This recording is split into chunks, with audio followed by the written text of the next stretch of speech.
to know which industry in Ireland is progressing and which is the best industry to follow in Ireland. Okay, so that's a straightforward answer over here. So, Irish market is tech dominated market. Yeah. If you would go back, 70% of the jobs, 70, 60, I'm not quoting the exact figure, but a large dominated factors are jobs in the technology. Yeah. Second thing is that all the industries, it's kind of aura that has built in that if any non-EU candidates are coming in, especially Indians, they are considered to be very tech dominated, and which is a kind of it's true as well.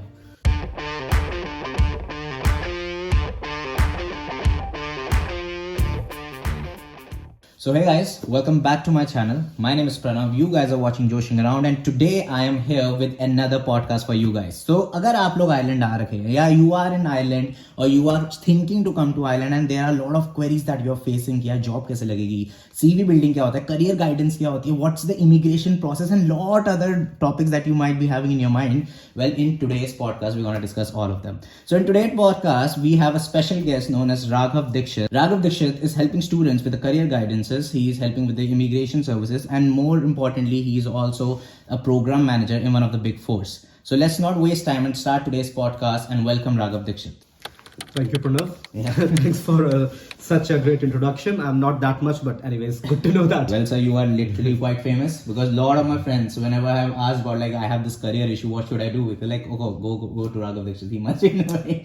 So you should keep that. Maybe that is my luck. So my first question there would be like, is Ireland? This is something that I also personally feel as being a fresher. Like, is Ireland is the best place for freshers to come and work and study here? Okay, so I would say that it's a subjective question. Okay, and first thing that everybody who is coming back to Ireland need to understand that Ireland is not America.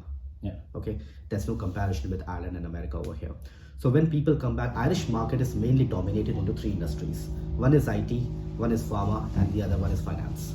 So the key thing is that Irish industry is structured in such a way that they are focusing more on experience and then on education. Experience is one of the core areas. So this gives a little disadvantage for people with lesser amount of experience and lack of experience.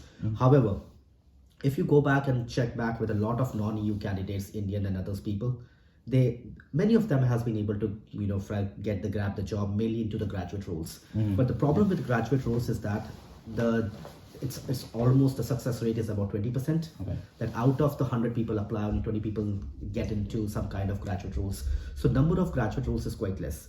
And the other people have to go back and they have to generate their own demand with startups and small and medium enterprise.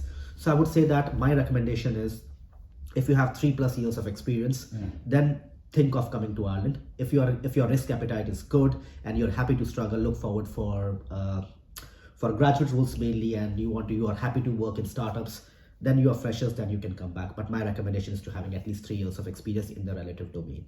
Definitely. And like there is also this ratio in the companies. Like I don't know exact ratio, but they say like 80% should be Irish citizens and the 20% should be the immigrants. Is there anything like that also affects in the as per I'm quite confident on that. Okay. So there is no such ratio, but yes, all the good companies, they would like to keep a mix and balance of all the cultures and all the nationalities.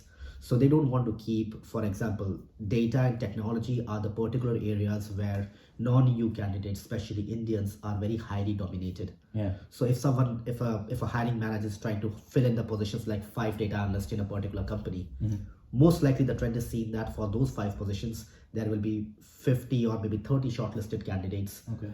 Out of the 30 people, 25 or 20 will be Indians only. Oh. So that gives a little disadvantage because they would not like to fill in all the 5 people with Indians or maybe with non-EU candidates. So they will do some mix and match, but there is no particular ratio out of that. But one thing that I would to say that usually non-EU candidates require a work permit unless they want to utilize their stamp 1G. Yeah. So if they are having the work permits issue, then companies have a kind of guidelines by DET that 50% has to be the EU candidates and 50% has to be non-EU. So people generally try to keep this balance of 50-50. Yeah. So like this is just the balance. It's not a hard rule like you have to do. This is just for the 50%. So this is just understand that this is for the work permit things, not for the hiring. Oh, okay. Okay. For the work. So for hiring, it could be anything. If there's a talented people, all 5 could be immigrants. If that is something they want to keep a mix, they will keep a mix like 2 EU, 3 non-EU, or the vice versa, or the things like that. But for the work permit related things, if a company wants to file a work permit, 50% of its employees has to be the EU candidates. Oh, okay. Well, that's a doubt which cleared my mind itself. It's a hard fact, yeah. Yeah, because there's like two different factors in that is Yes. expecting. So like, so in the next question, like mostly people that feel like it's the which industry. So like when a fresher or a person is going out, they want to see the success in the market. They want to build, Absolutely. They come with the dreams. Like it's a proper dream of every family. So like they want to know which industry in Ireland is progressing and which is the best industry to follow in Ireland. Okay, so that's a straightforward answer over here. So, Irish market is tech dominated market. Yeah. If you would go back, 70% of the jobs, 70, 60, I'm not quoting the exact figure, but a large dominated factors are jobs in the technology. Yeah. Second thing is that all the industries, it's kind of aura that has built in that if any non-EU candidates are coming in, especially Indians, they are considered to be very tech dominated, and which is a kind of it's true as well. Yeah. So if people are coming back for tech dominations, mainly into technology, into business analysis, project management, data analysis, I would say into quality assurance, testing, and all those things, these are heavily dominated. In the next thing, I would say that in quality assurance and pharma regulations, and this is also very good. And then in finance, financial analyst, or maybe treasury analyst, or these kind of FP&A and all those things, these are also good. I would say that these are the areas where most of the Indians have been seen into this. Yeah. Apart from this, digital marketing has emerged in the last 3 years very categorically and very highly. They have emerged just soon after the COVID. Yeah. Digital marketing is one of the top notches that that is getting a large number of attraction from the employers. So these are the areas I would say that these are emerging a lot. Yeah, but like also like in the field of management, if you say management, MBA, and things like that, because people want to pursue that as well. And I think Ireland is a bit cheaper compared to other countries if you go for an MBA course or something like that. So is that a good scope for MBAs or management or media related, something like that? So I'm an MBA graduate myself from Trinity. Okay. So I would say that MBA is a great course. Is it? And it's a great, I would say, you will learn a lot of things over that. But the people who are coming back to Ireland, I would say that your best shot is hard skills. Yeah. If you go back to MBA, you don't learn something which is very hard skill to sell. For example, you come back to data, you learn data mining, you learn data visualization, you learn R, Python, or Tableau, Power BI, and all those things on that, visualization and all those things. When you go back and learn cloud, you learn a lot of cloud concepts and how the cloud's implementation works and a lot many things. When you learn MBA, usually the MBA is something which is a very generalized in Ireland, whether you consider it as DBS or Trinity or other areas. It's very case study focused, and it is for those people who have got a significant experience. So unless you have 5 years of experience, especially in some domain, so the key thing is that if somebody is coming back for MBA, he need to think that what role he would like to go into. Okay. He can't just go back, because Indian context for MBA is completely different. Yeah. You do an MBA and you a managerial job. It doesn't work. It doesn't work like that in India. Okay. In Ireland especially.